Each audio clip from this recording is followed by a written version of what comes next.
हरियाणा में चुनाव की तारीख जैसे जैसे नज़दीक आ रही है वैसे वैसे चुनावी समर और भी रोचक होता जा रहा है। गुरुवार को हरियाणा के पूर्व मुख्यमंत्री और केंद्रीय मंत्री मनोहर लाल खट्टर भी चुनाव प्रचार में उतरे।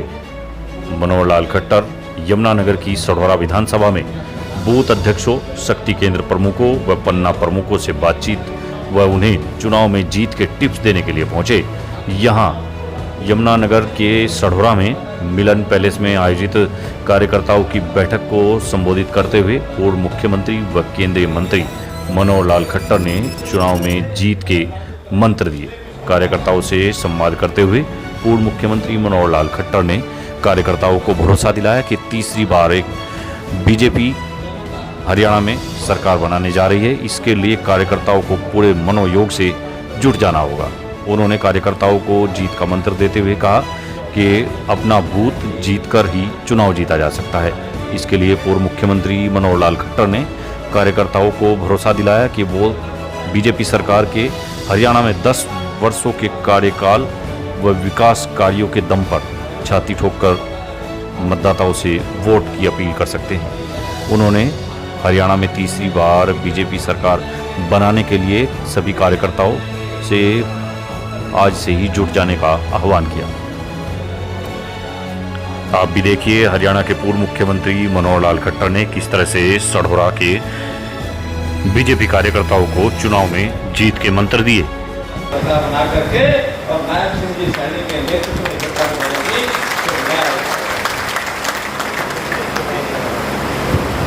इसलिए मित्रों हमको उसी स्तर पर जाकर के बात करनी। दूसरा एक और कारण भी बताना पड़ेगा।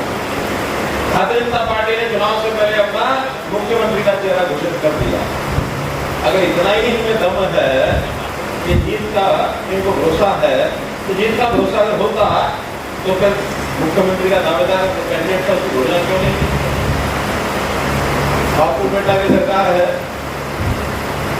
एक कहावत पर चला था, पता ये लगा है अंदर की खबर है कि बापू जब चाहता मुख्यमंत्री मैं बनूं, बेटा चाहता मैं बनूं।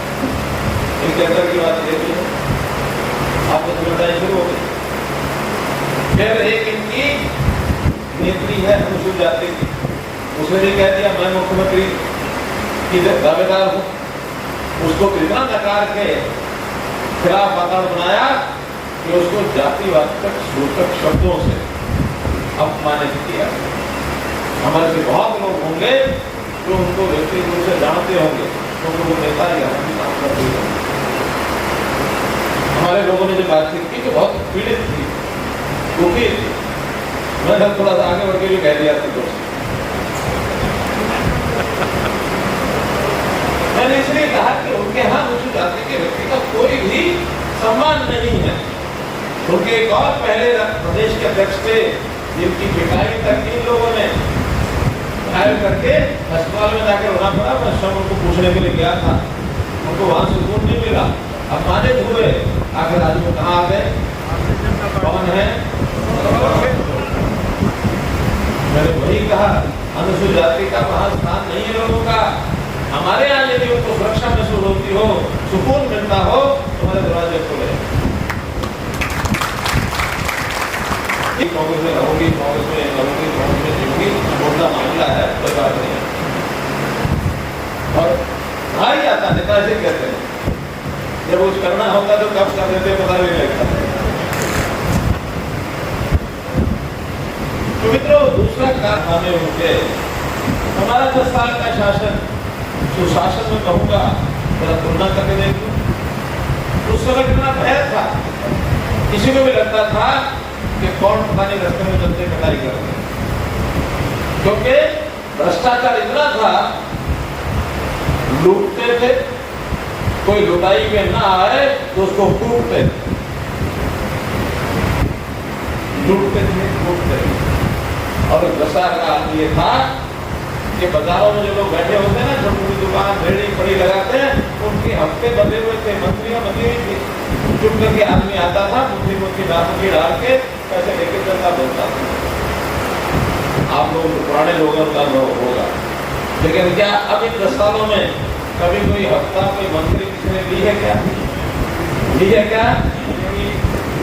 नौकरियां बिकती थी। बीएन की नौकरी का अलग रेट था, क्लर्क का अलग था, पटवारी का अलग था, तहसीलदार का अलग था, क्लास वन अधिकारी का अलग था, एचसीएस के भी रेट थे। आज गांव-गांव में जादू सिस्टम बोल रहा है कि बिना भर्ती बिना खर्ची सरकार ने नौकरियां दी है तुम्हारे गांव में। आप गांव के लोग मर्दों ने हाथ खड़े करो। आपके गांव में किसी की 10 साल में नौकरी लगी हो तो वो बता दो।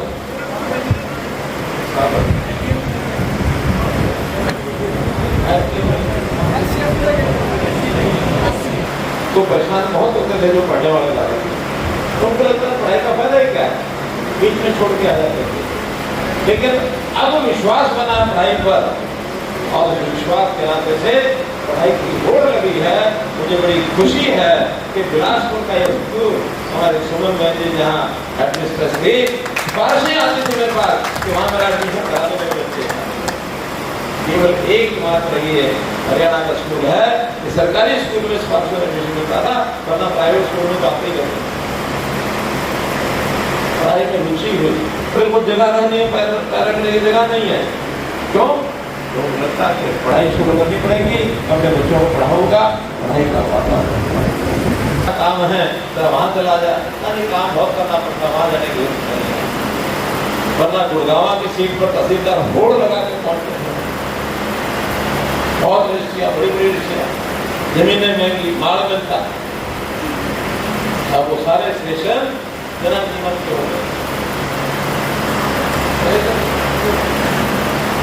तो मित्रों, ये जीवन जीने को सरल किया, शुद्धता जीवन में आई है, भ्रष्टाचार को खत्म किया है, क्या आई है।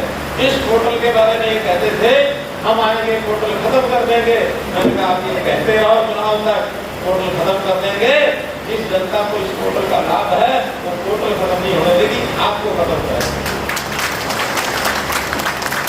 अब ये बोलते हैं कि पोर्टल खत्म कर देंगे, अब बोलते हैं क्या, कांग्रेस वाले बोलते हैं क्या पोर्टल खत्म करेंगे? नहीं बोलते। हाँ, नौकरियों में बोलने लगते हैं कि आप हमें बढ़ा दो, 2000 नौकरी इससे में आएगी, हम आपको बांटेंगे। अब वो इतना उल्टा पड़ रहा है। इनके कई प्रत्याशी ने कहा, असंध के हमारे करनाल के प्रत्याशी ने, शर्मा ने, गन्नौर कुलदीप शर्मा ने, कि मेरे पास 2000 नौकरी आएंगी, मेरी ताकत ज्यादा है, मैं 25 ज्यादा लाऊंगा और तुम सबको नौकरी दूंगा। नौजवानों को प्राप्त करने का काम, लालच दे करके वोट भटकाने का काम जनता समझदार होती है, इस रास्ते में आएगी। समझा देना आप अपने नौजवानों को बताएं। और किसी को नौकरी नहीं मिलेगी, फिर बहुत योजनाएं हमने चलाई हैं कि मुद्रा की योजना में 10 लाख से 20 लाख शुरू में आप डीपीआर बना के जाओ, लोन ले जाओ, 1 करोड़ रुपए तक लोन देते हैं। बहुत योजनाओं में लोन का ब्याज भी माफ है। महिलाओं को कैसे उनकी इनकम बढ़े, पर बढ़े। अगर आपको भरोसा हो गया कि तीसरी बार भारतीय जनता पार्टी की सरकार यहाँ बनेगी, कांग्रेस नहीं आएगी, तो फिर उसमें हमारे विधानसभा सढौरा के प्रतिनिधि के बिना सरकार बन भी जाए तो आपको उसका आनंद नहीं आएगा। अगर आपको आनंद लेना है तो इस सरकार बनाने में हमारे यहाँ के विधायक का भी योगदान होना चाहिए। आप माथा ऊंचा करोगे, सीना चौड़ा करोगे।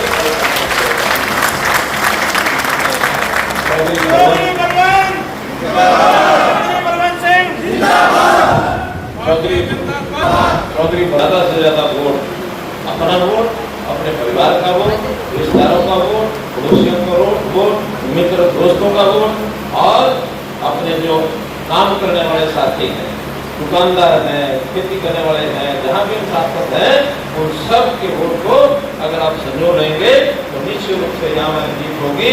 ऐसा विश्वास करते हुए मैं अपनी बातचीत को समाप्त करता हूँ। बहुत बहुत धन्यवाद। तो गुरुवार को यमुनानगर के बिलासपुर में सढौरा विधानसभा के बीजेपी कार्यकर्ताओं को चुनाव में जीत का मंत्र देने पहुंचे पूर्व सीएम और केंद्रीय मंत्री मनोहर लाल खट्टर ने यहां मंच से जहां कांग्रेस की पोल खोली और पूर्व सीएम भूपेंद्र सिंह हुड्डा पर जमकर निशाना साधा तो वहीं कार्यकर्ताओं को निश्चित किया कि तीसरी बार प्रदेश में बीजेपी की सरकार बनने जा रही है, जिसके लिए सभी कार्यकर्ताओं को जी जान से जुटना है। पूर्व सीएम मनोहर लाल खट्टर ने कार्यकर्ताओं को जीत के मंत्र देते हुए हर एक बूथ को भारी बहुमत से जीतने का पाठ भी पढ़ाया।